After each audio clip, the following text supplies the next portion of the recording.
Good YouTube, Quinn Wade coming to you with that instant basketball analysis on Analysis Playground. Obviously, we going on YouTube exclusively there. The Detroit Pistons beat the Memphis Grizzlies 114 to 106. The Memphis Grizzlies go to 3-5. The Detroit Pistons go to 5-2.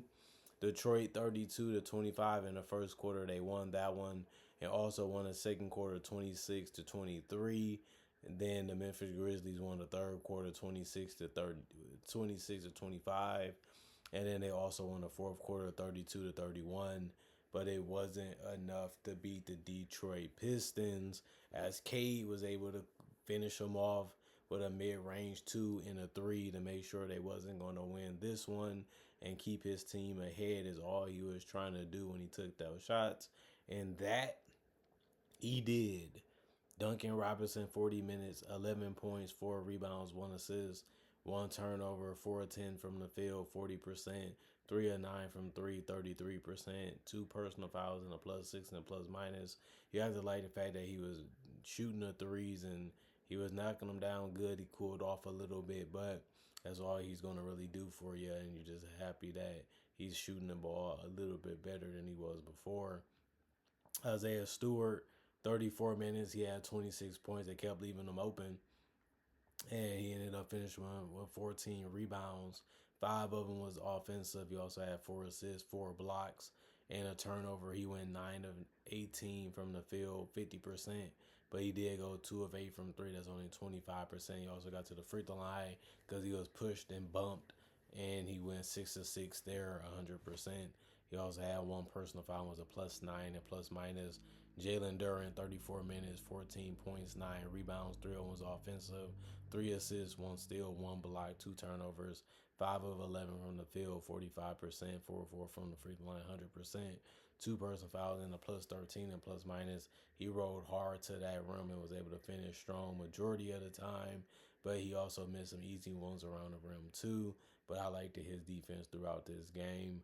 Cade Cunningham, 39 minutes. He had 33 points, 5 rebounds. He only had 8 assists tonight, but he only committed 3 turnovers and had a block. 12 of 20 from the field, 60%, 3 of 6 from threes, 50%. And he went 6 of 10 from the free throw line. That's only 60%. And he also almost fouled out of this game with 5 personal fouls, but he didn't. And he was a +12 and plus minus. Just a great game from Cade, just knowing when to get all the way to the basket, knowing and having confidence in your jump shot when it matters, and just making a right play like he normally does, even if that's on the defensive end, which he's showing you that he still can be one of the better two-way players in the league if he just continues to stay disciplined and smart, which he didn't do too much today, but he also shown in the past that he definitely can be a two-way player, a two-way playmaker at this NBA level. So we'll see if he just continues to keep up this low turnover ratio to a high assist ratio like he's been doing the last couple of games. And those games have been helping them win a lot more too. So obviously he should try to keep that up. Azor Thompson, 9 points for him in 27 minutes. He was the only starter to not score in double figures. 4 rebounds, 1 of them was offensive, 1 assist. He had 4 steals and 2 blocks. You know he's going to try to bring it defensively, and that he did. 2 turnovers. He was 4 of 7 from the field, 57%. He missed his only 3, but he missed 5 free throws, went 1 of 6. That's only 16%. If he makes one of those, he gets double figures, but it wasn't meant for him tonight to do that. 3 personal fouls, a +10 and plus minus. Paul Reed, 5 minutes, 1 rebound, 0 of 1 from the field. 1 personal foul, -3 and plus minus. Rodon Hollins, 20 minutes, 14 points, 2 rebounds, 1 of them was offensive, 3 assists, 5 of 8 from the field, 62%, 1 of 2 from 3, 50%. 3 of 3 from the free throw line, 100%. 3 personal fouls, a +3 and plus minus. For him, Javonte Green, 21 minutes, 3 points, 3 rebounds, 1 assist, 2 steals, 1 block, 1 of 4 from the field, 25%, 1 of 3 from 3, 33%, 3 personal foul, -13 and plus minus. And then you got Karis LeVert, 20 minutes, 4 points, 1 rebound, 2 assists, 2 steals, 2 turnovers, 2 or 4 from the field, 50%. Missed all his threes. Had only a personal foul, was a plus three and plus minus. He had a nice little mid range jumper over John Morant. Karis LeVert did. That was good to see. And Howland was able to get to the basket, was also able to knock down a three, and was also able to get to the free throw line where he made most of them. So just, the guys that did play did a good job helping out on the boards or scoring the basketball and always keeping the ball moving if they had a better shot. And they also brought it defensively too. So that's something that you really have to love about what they did today as a collective off the bench. But they also had 43 rebounds as a team, 23 assists, 11 steals, 9 blocks. They also had 12 turnovers. They shot 42 of 83, 50%, 10 of 31, 32% from 3, 20 of 29, 69% from the free throw line, and 21 personal fouls. And then you look at the Memphis Grizzlies. They had a lot of guys not play in this game, just like the Detroit Pistons. But Jaren Jackson Jr., 31 minutes for him, 21 points, 4 rebounds, one of was all offensive, 1 assist, 2 blocks, 1 turnover. He was 8 of 14 from the field. He shot 57%. And then he also was 4 of 7 from 3, 57% there too.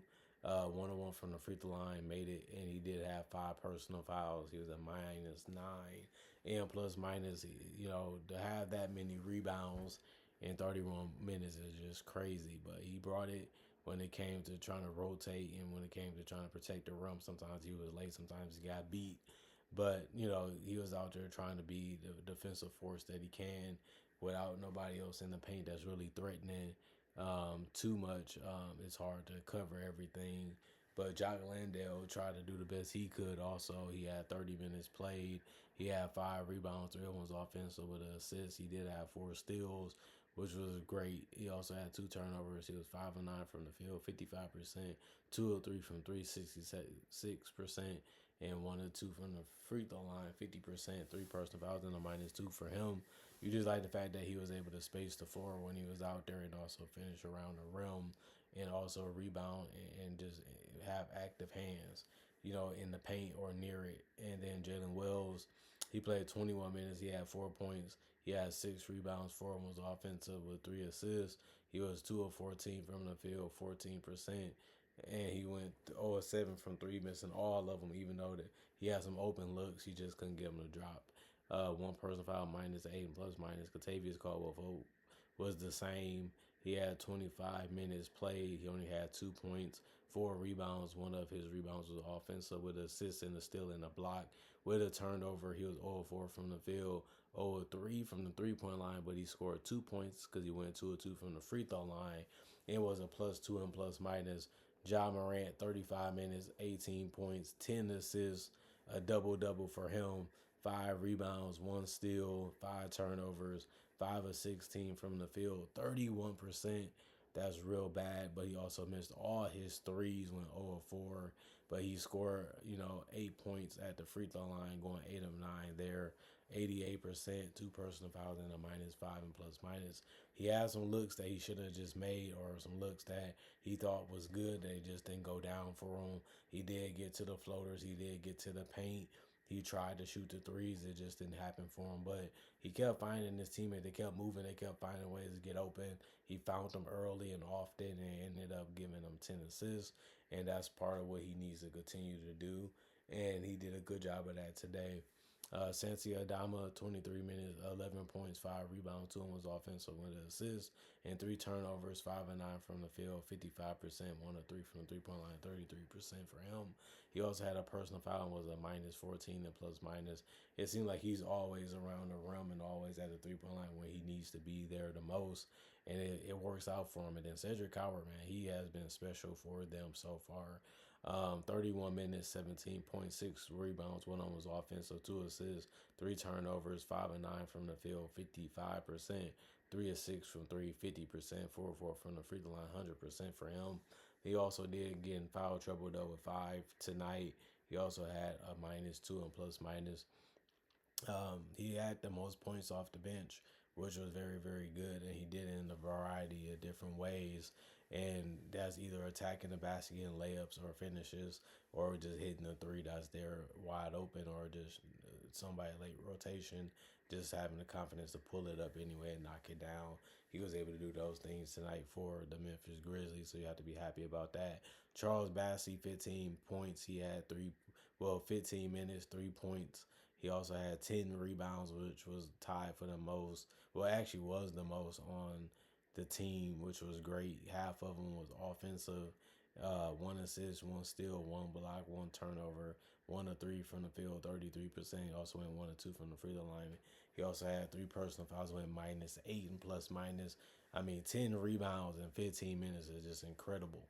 But it just showed you that he wanted it more. He showed that he was trying to get it more than others, and it ended up working out for him.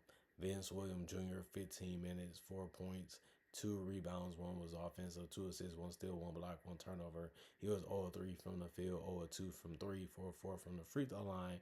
He finished with 100% shooting from the free throw line. 2 personal fouls. He was a -3 and plus minus. And then the other guy that got in double figures in points was Cam Spencer. They kept leaving him open for three, giving him space, daring him to shoot it. And he finished with 13 points, 2 rebounds, and 3 assists. He did also have 3 turnovers.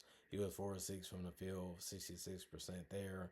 And it was all threes, besides going 1-1 from the free throw line and finishing as a +9 and plus minus. And then they did shoot, they also had 49 rebounds. They won that war with the Pistons, 25 assists. They beat them by 2. They also had 8 steals. The Pistons had 3 more steals than they did, and then they had 5 blocks. They had 4 more blocks. The Pistons did it in the Grizzlies, and then the Grizzlies committed 20 turnovers while the Pistons only committed 12, and they shot more poorly from the field. 35 of 87, only 40%, and 14 of 41. They shot 34%, which was higher than the Pistons, but they also went 22 of 25. They shot less free throws than the Pistons, but they did make them at an 88% clip, which was great. And they also had 22 personal fouls, which was one more than the Pistons, although they did shoot less free throws by a couple more. But other than that, you got like what the Pistons did. They continue to show that they know how to play this game of basketball, and they know how to do it just like every other team in the NBA that's good. So I'm liking what I'm seeing out of Cade. I'm liking what I'm seeing out of the team. They're defending, they're passing, they're moving, they're cutting, they're shooting, and they're making opportunities to get out in transition, to get easy opportunities that way too. And then you look at the Grizzlies, they still not fully healthy. They missing a lot of people, but we do have to look at them and say, what are they going to be and what are they going to be doing when those guys come back? Some people are going to play less minutes. Some people not going to be playing at all. And we got to see if Ja Morant can stay healthy and stay out of trouble, and see if Jaren Jackson can stay out of foul trouble and continue to be a mismatch for certain lineups, and also a guy that can space the floor and knock down the threes when it's needed. And then, once they get the other guys back, we'll see how good this team is this year, because they did move some things around pieces wise. And these guys might, have to get a little bit more acquainted with their teammates, since they haven't been playing with them so far this entire season. So there's some things they still have to go through, some things they still gonna have to learn. But I think the Grizzlies are still gonna be one of the top 10 teams in the Western Conference, like they have been usually the last couple of years. And if that's the case, that's still a good season. It's not the season that you probably might want it to have if you're a Memphis fan, but it looks like that's what they're heading. And the Pistons look like they're going to be one of the better teams in the East, like they were last year. And they proved that again today, that they are. Now we have to see if they can stay healthy throughout the rest of the season and continue to play their brand and their style of basketball, which has been proven so far that they can win a lot of games with it, even including last year is proof that they can. And people were looking at, they had lost a lot of they lost some guys, and they was going a little backwards, and now they're showing you that they just as good as they were last year. And we'll see if they can continue to win games. Comment, like, subscribe, share it, the notification bell to get the analysis when it first come out. I do conversation videos just like this about various NBA only topics. I also do breakdowns of real footage of legends, current legends, rookies, and other future stars. And I also do mock draft and draft coverage. Plus, I got over 3,000 videos already on my channel that you can watch right now, and also have the ability to remember that if you're new to this channel and you never seen it before, I try to upload videos every single day throughout the day. And like I said, I got over 3,000 videos on my channel now that you can watch for free, and that may convince you to be a subscriber. Other than that, thanks for watching. Thanks for checking out the channel. Thanks for the support. Thanks for the love. Thanks for the respect for me and my analysis and my opinion on the game of basketball. And at the end of the day, thanks for all the love and all the support, and appreciating the content for what it is, and continue to come back to watch it and check on it and make time for me and my opinion on this game of basketball. Other than that, y'all stay blessed up. Y'all stay good. I'll see you guys later today with more analysis.